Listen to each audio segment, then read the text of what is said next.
পত্রিকার পাতা বলি কিংবা গণমাধ্যমের সংবাদ সবকিছুতেই কিন্তু জায়গা দখল করে নিয়েছে আওয়ামী লীগের দুর্নীতির নানা সংবাদ। আপনারা কিভাবে দেখছেন ১.৫ দশকের এই দুর্নীতিকে? দেখুন, গত ১৭ বছর ধরে আমরা আওয়ামী লীগের দুর্নীতি, অপকর্ম, নানান কিছু নিয়েই কিন্তু আমরা কথা বলে যাচ্ছিলাম।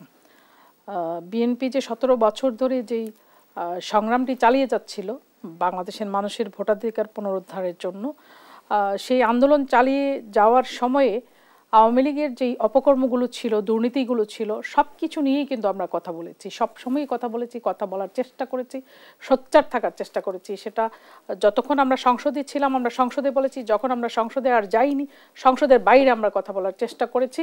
তারা বাংলাদেশের মানুষের ভোটের যে ব্যবস্থাটা ছিল, নির্বাচনের যে ব্যবস্থাটা ছিল, সেটা পুরোপুরি ধ্বংস করে দিয়েছিল। তখন আর সংসদে যাওয়ার কোনো পরিবেশ তখন আর রাজনৈতিক দলগুলোর ছিল না, যে কারণে তখন রাজপথেই আমাদের কথা বলতে হয়েছে। আমরা রাজপথে কথা বলেছি।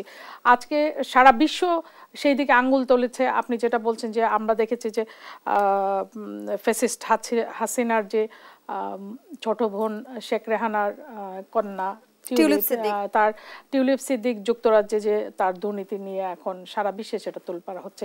আমরা আরও জেনেছি যে আন্তর্জাতিক অপরাধ ট্রাইব্যুনাল গত ১৫ বছরের গুম খুন এগুলো নিয়ে ফ্যাসিস্ট শেখ হাসিনা থেকে শুরু করে তার যে তারেক সিদ্দিকী সহ প্রায়, এবং পুলিশের যে আইজি ছিলেন বেনজির, উনি সহ প্রায় 11 জনের বিরুদ্ধে গ্রেপ্তারি পরোয়ানা জারি করেছে। সুতরাং তাদের যেই দুর্নীতি, যেই অপকর্ম, সেটা এখন সারা বিশ্বে স্বীকৃত এবং সারা বিশ্বেও সেই দিকেই আমার মনে হয় যে আঙ্গুল তুলেছে। এবং আমরা এটা মনে প্রাণে বিশ্বাস করতে চাই যে এই অপকর্মের বিচার এই বাংলার জমিনেই একদিন হবে। শামীম আক্তার, আওয়ামী শাসনামলে আমরা বারবার কিন্তু উন্নয়নের গল্প শুনেছি, আমরা বিভিন্ন উন্নয়ন প্রকল্পের কথা শুনেছি, কিন্তু তার পেছনে লুকিয়েছিল লুটপাটের এক ধরনের চক্রান্ত।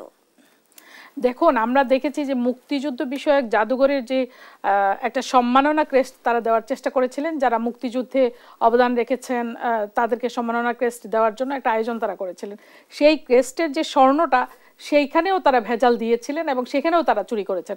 সারা বছর জুড়ে, সারা দশক জুড়ে তারা যেই মুক্তিযুদ্ধের চেতনার ফেরি করে বেড়ালেন, সেই মুক্তিযুদ্ধ মন্ত্রণালয়ের যে সম্মাননা ক্রেস্টটি তারা তৈরি করলেন, সেখানেও তারা চুরি করলেন। এক পদ্মা সেতুতে তারা কত প্রকার দুর্নীতি করেছেন।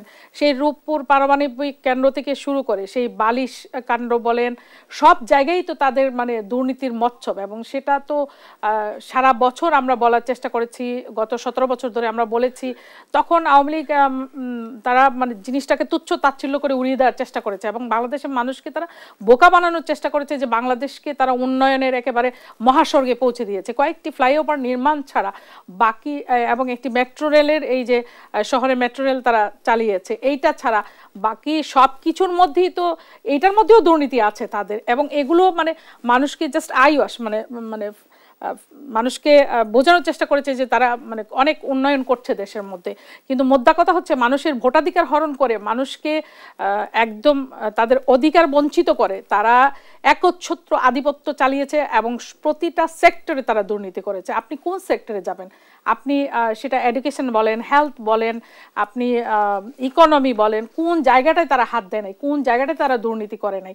এমন একটা জায়গা বলেন যেখানে প্রাইম মিনিস্টারের যে একজন কি পিয়ন ছিল, সেও 400 কোটি টাকার দুর্নীতি করেছে। তাহলে গণভবনের যে পিয়ন ছিল, কি সাম মাসুদ না কি যেন তার নাম, আমি ঠিক এই মুহূর্তে মনে পড়ছে না তার নাম, 400 কোটি টাকা যদি তার একটা পিয়নের যদি দুর্নীতির এই পরিমাণ বহর হয়, তাইলে সেই সরকারের দুর্নীতির পাহাড়টা কত উঁচু হয়েছে গত 17 বছর ধরে, সেটা এমনিতেই তো আন্দাজ করা যায়, তাই না?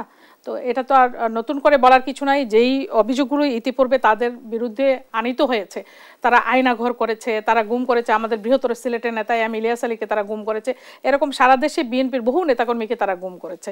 সেগুলোর বিচার হোক। এবং 24-এর যে আপনার জুলাই আগস্টের যে গণ অভ্যুত্থানটি হয়েছে, এই অভ্যুত্থানে যে কত ছেলে এখনো পঙ্গু হসপিটালে আছে আপনি চিন্তা করতে পারবেন না।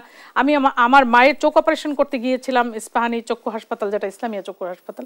সেখানে আমি দেখলাম একটি ছেলে, তার চোখে মানে গুলি লেগেছে, তার সম্ভবত কর্নিয়াটা নষ্ট হয়ে গিয়েছে, সে ওখানে গেছে ডাক্তার দেখাতে, এবং সে জুলাই আন্দোলনের কিন্তু ওই অভ্যুত্থানে এই গুলিটা তার চোখে লেগেছে। সুতরাং এরকম বহু মানুষ আছে যারা আপনার হতাহত হয়েছে, ক্ষতিগ্রস্ত হয়েছে, পঙ্গু জীবনযাপন করছে, কারো হয়তো পা নেই, পাটা সোজা করতে পারছে না, পাটা কেটে ফেলতে হবে, এইরকম বহু লোক আছে যাদের চোখ নেই। তো এই যে অপকর্মগুলো তারা করে গেল, এত মানুষের জীবন বিপন্ন করলো, বহু লোক শহীদ হয়েছেন, তো এই মানুষগুলির জীবনের কি কোনো মূল্য নেই?